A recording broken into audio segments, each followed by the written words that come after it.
हेलुयर तो हम लोग कर रहे थे complete modern history for government exam. और हम लोग बात करें कि हम लोग पहले ही एंशियंट हिस्ट्री और मेडिवल हिस्ट्री कंप्लीट कर चुके हैं, वो आपको चैनल की प्लेलिस्ट में मिल जाएगी। और आज हम लोग डिस्कस करेंगे 1947 के बारे में। और हम लोग पिछले अपने चैप्टर्स में बाकी मॉडर्न हिस्ट्री भी निपटा चुके हैं। और आज के अंदर हम लोगों ने हमने अभी तक कहाँ तक पढ़ लिया था, 1946 के इवेंट तक पढ़ लिया था हमने, कि जो जो मोस्ट इंपॉर्टेंट इवेंट थे हमने वो पढ़ लिए थे। और आज हम लोग डिस्कस करेंगे 1947 के बारे में। तो भैया के जब हमने पिछले लेक्चर्स में देखा था कि जो मोहम्मद अली जिन्ना थे, उन्होंने दंगे वगैरह स्टार्ट करा दिए थे। दंगे स्टार्ट कराने की वजह से जो वहाँ पे वेस्ट बंगाल था, वो फैमिलीज वगैरह एक्सपायर हो गई थी। तो गांधी जी उन्हें देखने के लिए गए थे। तो भैया एटली सोचा कि भैया कुछ ना कुछ तो करना पड़ेगा। तो भैया जो हमारे क्लेमेंट एटली होते हैं, यानी कि ये कौन थे उस समय के, ब्रिटेन के प्राइम मिनिस्टर थे। तो इन्होंने घोषणा करवाई, क्या करवाई घोषणा, 20 फरवरी। कब कराई थी इन्होंने, इन्होंने करवाई थी 20 फरवरी 1947 को घोषणा कराई कि भैया आपको हर जो मतलब भारत देश है, इसको आज़ादी कब मिलेगी, अप्रोक्स जून में मिल पाएगी। 1948 तक इंडिपेंडेंस मिल पाएगी भैया, देंगे इतनी तारीख को दे देंगे हम। तो भैया जो इंडियन थे उनकी धक धक धक धक धक धक हो रही थी पहले, ये उन्हें एक एक मिनट दिखाई दे रहा था कि भैया कब होगा कब होगा। अंकल जी कह रहे 1 साल बाद अब हम आपको आज़ादी देंगे। तो भैया लोग परेशान हो गए, भैया हाहाकार मच गया। भैया जे आर अगली साल कर रहे हैं, अगली साल कर रहे हैं। वो नहीं कि भैया आपको अगर भूख लग रही है और लोग कह दें कि भैया अभी खाना नहीं है, 1 घंटे बाद आना, तो भैया आप चैंक जाते हैं बहुत कस के। तो भैया वही सीन था। तो क्या होता है कि 22 फिर उसके बाद क्या होता है, 22 मार्च 1947 को क्या होता है कि हमारे यहाँ पे नए वाइसराय आते हैं। कौन आते हैं, नए वाइसराय आते हैं, नए वाइसराय आते हैं जिनका नाम था लॉर्ड माउंटबेटन। तो ये ब्रिटिश ब्रिटेन की शाही से खानदान से आते थे।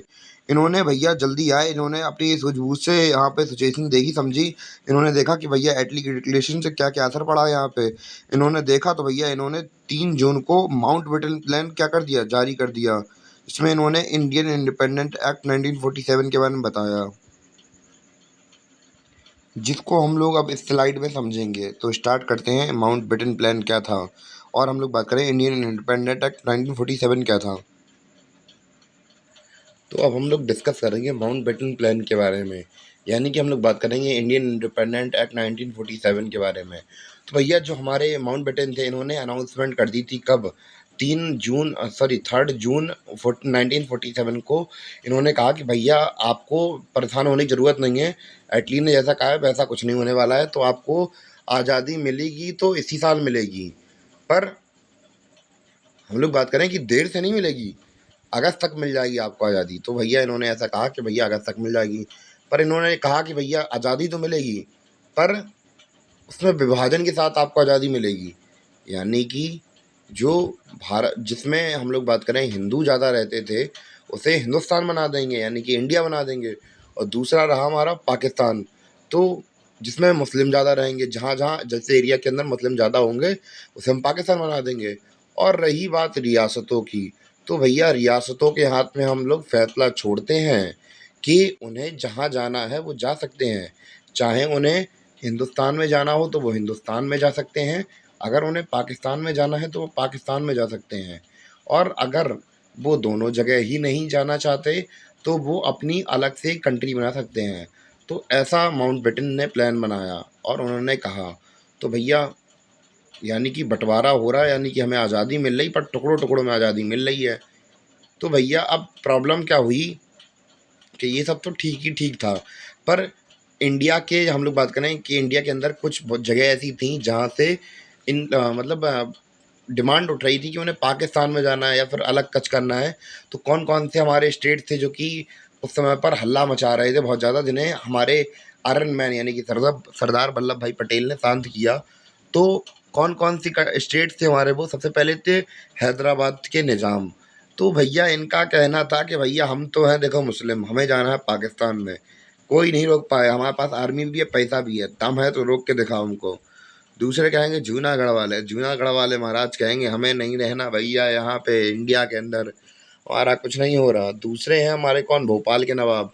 और तीसरे हैं हमारे, चौथे हैं हमारे जोधपुर के नवाब। और भैया सबसे खतरनाक आदमी तो जम्मू कश्मीर बैठे हैं। भैया खतरनाक आदमी तो यही है, सबसे बड़ा बवाल तो यही फैलाए बैठे हैं। अभी तक इनके मुद्दे इनका फैला हुआ रायता अभी तक नहीं संभला हमारे पास। हम डिसरिस्पेक्ट नहीं कर रहे हैं हम, पर हम लोग बात कर रहे हैं कि कैसे कैसे हमारा जो मूवमेंट था वो फैला और हमारा देश कैसे कैसे टुकड़ों में कट गया। इतनी बड़ी ज़मीन को ऐसे ही बाँट दिया। अंग्रेज़ जाते-जाते भी नहीं छोड़ रहे थे भैया इंडियंस को, भैया उन्होंने बँटवारा करा ही दिया आखिरकार। तो सबसे पहले हम लोग डिस्कस करेंगे इन सभी राज्यों के बारे में कि कैसे-कैसे ये लोग डिमांड कर रहे थे कि इन्हें पाकिस्तान में जाना है, पाकिस्तान में जाना है, तो इन लोगों के बारे में हम लोग डिस्कस करेंगे। सबसे पहले हम लोग बात करेंगे हैदराबाद के निज़ाम की। भैया ये निज़ाम थे भैया बहुत होशियार। इन्होंने कहा कि भैया हमें तो कुछ भी कर लो आप, हमें जाना है कहाँ पे? पाकिस्तान में। भई इनके पास आर्मी भी अच्छी खासी थी, 22,000 की आर्मी अप्रॉक्स थी इनके पास, अप्रॉक्स बोल रहा हूँ मैं। तो भैया इन्होंने कहा कि हम तो नहीं जाने वाले। सरदार वल्लभ भाई पटेल ने कहा कि भैया हम तो भैया कुछ भी हो जाए पर बीच में तो पाकिस्तान नहीं बनने देंगे इंडिया के, क्योंकि भैया कंट्री में अगर आप लोग सेंटर में ही आप लोग नेबर कंट्री की टेरिटरी खोल के रख देंगे तो भैया सिक्योरिटी तो गई तेल लेने, आपके साथ क्या होगा आपकी कंट्री का? बीच मतलब किसी भी हम लोग बात करें कि बीच सेंटर में कौन रखता है एक्चुअली? अगर बीच सेंटर में अगर हम लोग बात करें कि अगर पाकिस्तान का एक हिस्सा यहाँ पे आ जाता, तो भैया सोच के देखिए कितनी प्रॉब्लम हो जाती। भैया कहाँ कहाँ बॉर्डर रखते, क्या चारों तरफ सेना लगा के रखते हैदराबाद की क्या? तो भैया इन्होंने कहा कि हम तो भैया आप नहीं करने देंगे कुछ भी। तो आपको अगर जाना है तो आप जाइए। तो भैया इन्होंने जो हैदराबाद के निज़ाम थे इन्होंने कहा भैया हम भी नहीं जाएँगे ऐसे, हम भी कुछ ना कुछ करके जाएँगे। तो भैया इन्होंने कहा कि जो हैदराबाद के निज़ाम थे इन्होंने कहा भैया अपने सोल्जर से जितना परेशान करना हो जनता को करो, हमें नहीं मतलब, करो परेशान। जब सरदार वल्लभ भाई पटेल को लगेगा इन मतलब इंडियन गवर्नमेंट को लगेगा कि भैया हाँ, जो लोग परेशान कर रहे हैं, नाक में दम कर रहे हैं, तो अपने आप छोड़ देंगे। तो भैया इन्हें लगा तो भैया इन्होंने अपने आदमियों को कह दिया, तो इनके आदमियों ने बहुत परेशान किया अपनी जनता को। तो भैया अब जो सरदार वल्लभ भाई पटेल थे भैया उनके दिमाग में अब बुद्धि खराब हो गई। उन्होंने कहा ऐसा तो नहीं होने देंगे भैया, इन्हें कब्जा करने देंगे हम। तो भैया जो हमारे सरदार वल्लभ भाई पटेल होते हैं वो क्या चलवाते हैं, वो चलवाते हैं ऑपरेशन पोलो, जैसे कि आपको नाम दिख रहा होगा वहाँ पे हैदराबाद के पास में। तो भैया जो सरदार वल्लभ भाई पटेल थे उन्होंने चलाया क्या ऑपरेशन पोलो। और ये जो हैदराबाद के निज़ाम थे ये रफू चक्कर हो गए वहाँ से, यानी कि चले गए। मतलब बुराई नहीं कर रहा मैं किसी की मैं बुराई नहीं करता हूँ। और हम लोग बात करें कि भैया रफू चक्कर हो गए यहाँ से, और भैया ऐसे हमने हैदराबाद ले लिया अपना। और अब हम लोग बात करेंगे भैया कहाँ की? जोधपुर की। तो कहानी थोड़ी मैं इंटरेस्टिंग बना के बता रहा हूँ तो मज़ा आएगा आप लोगों को। तो जोधपुर में कहा क्या था कि भैया जोधपुर का सीन ये था कि जिन्ना जी ने कहा आइए महाराज आइए हमारे यहाँ पे। तो यहाँ पे 28 साल के महाराज बैठे थे। उन्होंने कहा कि भैया ठीक है आ जाते हैं यार, आप बुला रहे हैं तो क्यों नहीं आएंगे।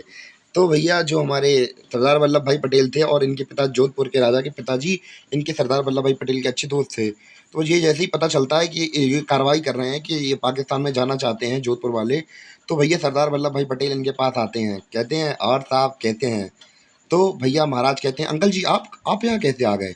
तो भैया वो कहेंगे अरे यार आप ही से तो मिलने आए हैं।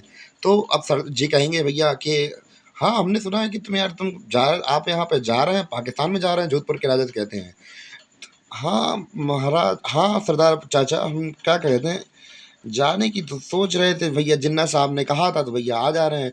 और वहाँ पे हमें फ़ायदा भी समझ में आ रहा है, यहाँ पे फ़ायदा समझ में नहीं आ रहा हमें इंडिया में। तो भैया सरदार वल्लभ भाई कहते हैं अरे यार आपके पिताजी होते तो भैया बिना एक एक सोचे हमारे कंट्री में शामिल हो जाते। तो भैया कह तो आप रहे हैं सही, पर हमें जाना तो है पाकिस्तान में। तो भैया ये कहते हैं अरे आर्मी तो तैयार है यार, हम सोच रहे थे यार आर्मी को कहाँ भेजें, हमारी आर्मी बहुत दिनों से आराम कर रही है। तो भैया ये समझ गए और भैया ये क्या इन्होंने कहा कि पाकिस्तान पाकिस्तान हटाओ, इंडिया में जुड़ जाते हैं। तो भैया वो इंडिया में जुड़ गए। तो मैं आप किसी की डिसरिस्पेक्ट नहीं कर रहा हूँ, मैं केवल एक फ़नी वे में ये मतलब हिस्ट्री पढ़ा रहा हूँ, तो डोंट बी ऑफेंड, पहले ही कह दे रहा हूँ। तो भैया इस प्रकार जोधपुर हमारे हाथ में रह गया, इंडिया के अंदर रह गया। दूसरे भैया भोपाल के महाराज कह रहे थे। तो भैया सरदार वल्लभ भाई ने कहा कि सरदार वल्लभ भाई पटेल ने कहा कि क्या आपको भी तो जाना है शायद शायद पाकिस्तान में? तो इन्होंने देख लिया भैया समझ गए ये। नहीं भैया नहीं कहा बीच में थोड़ा अच्छा लगेगा पाकिस्तान, मज़ा थोड़ा ना आएगा, रहने दो मैं यहीं पे इंडिया में अच्छे हैं। तो ये वाला भोपाल और जोधपुर और हैदराबाद का सीन तो निपट गया। हम लोग बात करेंगे किसके बारे में? जूनागढ़ के बारे में। तो भैया जूनागढ़ के महाराज थे, नवाब थे एक्चुअली कहा जाए तो ये मुस्लिम थे। तो भैया इन्होंने कहा कि भैया हम तो हैं मुस्लिम, तो हम जाएगा कहाँ? पाकिस्तान में जाएंगे। हमें नहीं पता, हमारी तो टेरिटरी भी मिलती है मतलब जो वाटर टेरिटरी है वो तो मिलती है हमारी पास, बस थोड़े ही पास में तो है पाकिस्तान हमारे, कौन ज़्यादा दूर है। तो इन्होंने ये कहा तो भैया सरदार वल्लभ भाई पटेल कह रहा है भैया आपकी जो पॉपुलेशन है, आपके साम्राज्य के अंदर 95% लोग तो हिंदू रहते हैं। कभी उनसे पूछ के देखा है कि भैया वो हिंदू है मुस्लिम है? तो भैया जो सरदार वल्लभ भाई पटेल थे उन्होंने रेफरेंडम कराया और भैया लोगों की यही डिमांड थी कि वो लोग इंडिया में रहना चाहते थे, पाकिस्तान नहीं जाना चाहते थे। तो भैया इन्होंने कहा कि भैया हमें नहीं पता, हम हमें कुछ नहीं पता, हमें तो जाना है। तो भैया जैसे ही सरदार वल्लभ भाई पटेल ने कहा गए आर्मी भेजें, तो भैया ये यहाँ से छोड़ के चले गए इंडिया से, जूनागढ़ के नवाब। तो वो अपने कुत्ते तक को साथ में ले गए, कहाँ पे? पाकिस्तान में। तो ये सीन हमें देखने को मिला था, कहाँ से? जूनागढ़ से। और भैया सबसे प्रॉब्लमेटिक जगह तो हमारी अभी तक विवादित में है, वो कौन है? जम्मू कश्मीर। उसका मामला कैसे सुलझा? लास्ट में हम लोग अब डिस्कस कर रहे हैं जम्मू कश्मीर के बारे में। तो जम्मू कश्मीर के महाराज थे हिंदू भैया, और यहाँ की मोस्टली पॉपुलेशन थी मुस्लिम। तो भैया यहाँ के जो राजा थे, तो उन्होंने कहा कि भैया हमें पता है कि यहाँ का जो टूरिज्म है, हम इससे अपनी इकोनॉमी को झेल लेंगे और हम लोग अलग कंट्री बना लेंगे। भैया हमें किसी के साथ नहीं आना, ना इंडिया के साथ जाना है, ना पाकिस्तान के साथ जाना है। तो भैया मोहम्मद अली जिन्ना की नज़रें थी यहाँ पे, तो भैया उन्होंने अपनी आर्मी वगैरह भिजवा दी। तो भैया उनकी आर्मी अटैक कर दिया, कहाँ तक पहुँच गई? श्रीनगर तक पहुँच गई।